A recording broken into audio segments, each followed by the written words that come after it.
आणि तुमची चप्पल पुन्हा हरवायची शक्यता आहे।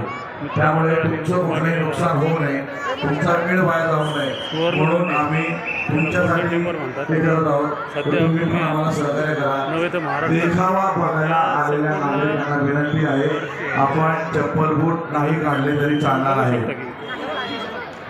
देखावा बघायला आलेल्या नागरिकांना विनंती आहे, आपण चप्पल बूट काढून नाही आला तरी चालणार आहे। परंतु आणि बघू शकता तुम्ही किती इथे गर्दीचा आज लोढा किती मोठ्या प्रमाणावर आहे तुम्ही बघू शकता। आणि त्यासोबत या जीवन माणसे पण कृपया लक्ष द्या। ना